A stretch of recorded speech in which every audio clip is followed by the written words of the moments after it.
project was crowdsourced data and how it has been utilized by emergency management agencies in regards to response.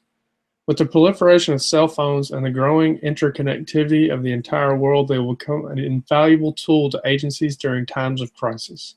It has already been documented in a few different scenarios how these systems are being put to work. And today I want to expose you guys to two of these systems, their necessity and effectiveness, and hopefully illustrate how these can be implemented in more localized areas, such as Mississippi or Hattiesburg. In 2010, an earthquake with a magnitude of 7.0 hit the heart of Haiti. The world collectively raised $1.4 billion in aid, according to the Chronicle of Philanthropy, in the first year of fundraising alone. I'm sure many of you can remember the pictures and advertisements for money. It was one of the first employments of the campaign where you could text Red Cross and it would change or charge $10 to your phone bill, and supposedly it'd go directly towards funding disaster relief. This methodology alone raised $32 million.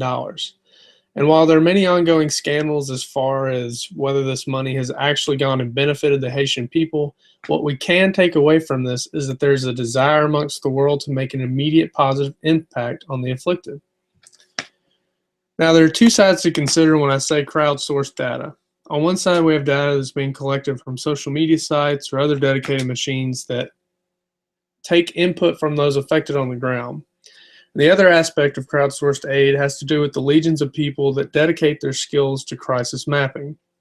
This is something that can be done remotely from anywhere and has a huge impact on the effectiveness of emergency response. The first system I want to talk about is called OpenStreetMap. And this more or less catalyzed this kind of movement among geographers, humanitarians, and everyday citizens. OpenStreetMap was founded in 2004 at the University of College London by Steve Coast. I'm sure many of you have heard of this website, but for those who are not familiar with it, it's kind of best described as the Wikipedia Maps. Basically, it's a world map that is constantly being edited. Everything from roads in nowhere, Mississippi, to bike trails in Colorado. Pretty much anything you can imagine anywhere in the world is being digitized. As of 2013, there were 1.3 million users that were active in over 80 countries. I included this image. You can see before the earthquake on the left, there were hardly any roads or buildings that were georeferenced. So you can imagine the trouble that these aid agencies are faced with going into these types of situations. The crumbling infrastructures that accompany third world countries provide a huge roadblock and barrier to entry, regardless of the natural disaster. So you can understand the difficulty that you have to take into consideration before you establish these base camps, that you can even begin to start assisting those that are in need. The next slide I've included is just an animation that I found while researching this. It kind of gives you a better idea of the exponential growth that happened when people heard about this OpenStreet mapping. I'm not sure if you can see it or not, but at the bottom left, there's a slider that moves from left to right, basically tracking the days. The white flashes represent individual edits. So each flash that you see, that's one person digitizing a road or building, and the blue dots that you see are the refugee camps that emerged during this crisis. So I kind of moved sort of fast, so I'll play it again so you can kind of get a better understanding. Here we see the epicenter on the 12th right here. And you can see them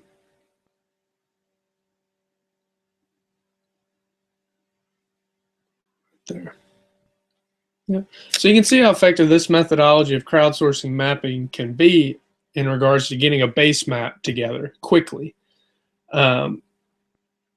These maps were so effective and quick that OSHA and the United Nations Children Emergency Fund, UNICEF, relied upon this map. After the immediate use of these maps, they were used um, and the resettlement efforts when it came to dispersing these giant refugee camps, just the massive number of them that you can see. So this is an answer for the masses as far as how they can help, other than just donating money. Let's see, go to the next slide. And it doesn't take much knowledge or expertise to digitize roads and buildings. However, like Wikipedia, much criticism comes from the academics and the general public as far as the legitimacy of these kinds of systems. And they're right.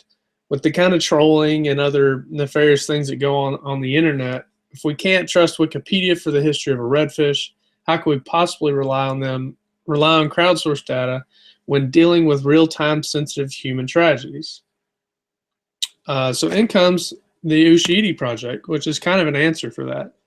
Ushahidi is Swahili for testimony, and it came about from the 2007-2008 post-election violence in Kenya, and was utilized by reporters, bloggers, and everyday citizens that had access to phones to provide on-the-fly updates as far as murders, property destruction, angry riots, peaceful riots. These reports were available to Kenyans before it hit the mainstream news, therefore providing earlier warnings to those in afflicted area. However, one of the most obvious problems with this sort of technology is that the fact that in these third world countries, cell phones are not something that you'd expect to see. I found conflicting numbers among reports as to how prevalent cell phones were in Haiti or are in Haiti, but the numbers ranged anywhere from 60 to 85% of households. And as for the damage to the cell towers, they were actually the first structures to be repaired during the cleanup. Anyway, back to Ushahidi. What this system basically is, it's an online mapper, not much different than OpenStreetMapper. Originally, users were able to send in data via email or other form, like what we saw on the previous slide. And a group of volunteers at Tufts University would decipher, translate, vet the information, then post it on a web map. This program exploded on social media sites, and with the public backing it, it enabled them to add usability that changed Ushahidi for good. On January 16th, through the collaboration between the small groups of volunteers at Tufts, the United States State Department, and Frontline SMS, a system was developed that allowed people in Haiti to submit alerts directly through text messages. These messages could be sent in for free to the number 4636, and this became what is known as Mission 4636. Messages would arrive and be filtered by the now massive group of volunteers, inputted into a map. The most urgent text messages were dealt with by a group of volunteers that had a direct line to the United States Coast Guard. In addition to the Coast Guard, the Marine Corps, and other branches of the United States military, as well as FEMA and the Agency for International Development, use this data. Now, before we go on the effectiveness of this way of crisis mapping, I want to drop another number. According to the crowdsourcing crisis information in Haiti, a special report done by the Institute of Peace in 2015, $97,000 were donated to the Fletcher team that initiated the project Ushahidi Haiti, which is the 13 volunteers at Tufts University. $97,000, and they were able to directly affect those on the ground, and were able to create a system so useful it was employed and relied upon by all these agencies mentioned before. Compare that to the $32 million that was donated at the Red Cross, $500 million in all, and the $13.5 billion pledged. Granted, a lot of money that went into the necessary logistics of such a relief effort, but $97,000. That's less than 1,000th of 1%.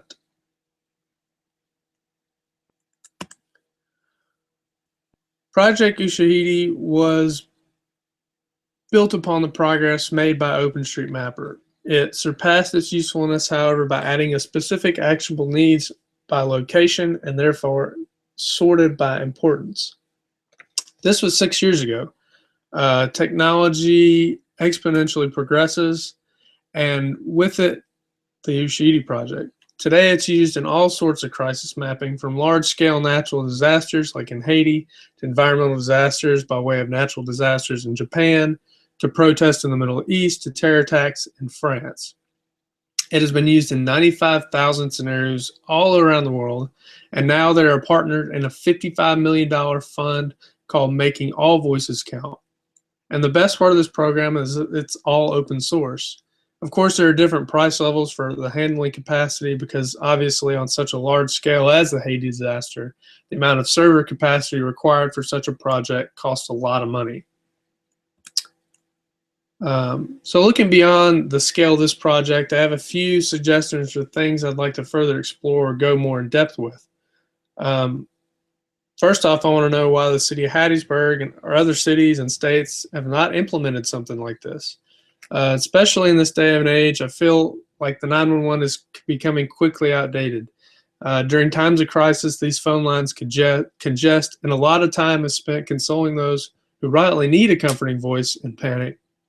However, it takes up a lot of valuable airtime. This sort of system eliminates this congestion, and like we saw in Haiti, was able to help many, many more people.